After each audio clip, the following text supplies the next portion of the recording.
Oui, Monsieur le ministre, Madame la Présidente, chers collègues, beaucoup d'arguments ont déjà été donnés et je crois qu'il n'est pas inutile d'en rajouter quelques autres.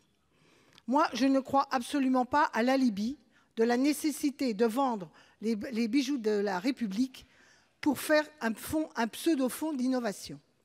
Ce n'est pas la première fois qu'on nous fait le coup, qu'il est nécessaire de vendre des entreprises ou des infrastructures pour, soi-disant, préparer l'avenir. Toujours le même discours. La réalité, c'est que plus le temps passe, plus les recettes liées au capital public fondent comme neige au soleil.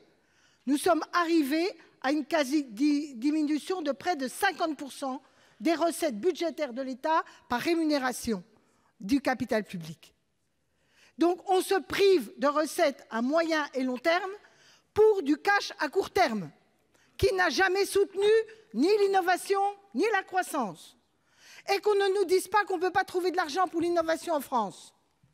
Quand vous voyez les sommes consacrées au crédit impôt recherche, dont je ne souhaite pas la suppression, mais vous n'allez pas me dire qu'on ne peut pas trouver 250 millions par an sur ces milliards pour faire un fonds et un soutien à l'innovation et la recherche. Vous ne pouvez pas nous dire que sur tous les 21 milliards de CICE, il n'y a pas une petite partie qui peut être davantage orientée vers l'innovation et la recherche. Deuxièmement, un aéroport, ce n'est pas n'importe quoi, et Aéroport de Paris en particulier. C'est le grand hub pour Air France. C'est l'entrée sur notre territoire. Or, chacun sait que si l'aéroport n'est pas organisé de telle manière à ce qu'il rende aisé, correct, à un prix raisonnable, l'activité de notre compagnie Air France, elle peut se trouver fragilisée.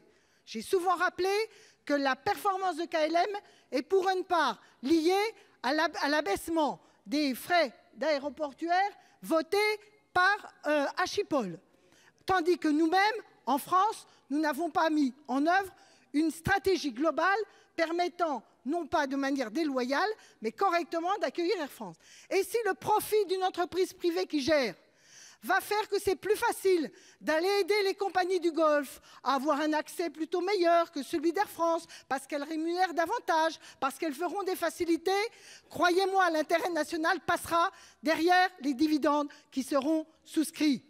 Il faut donc garantir que l'écosystème de l'aéroport tienne compte et de la compagnie et de la sécurité. Personne, mieux que l'État et la puissance publique, ne peut le faire. Merci Madame Lienemann. La parole est à Monsieur David Assouline.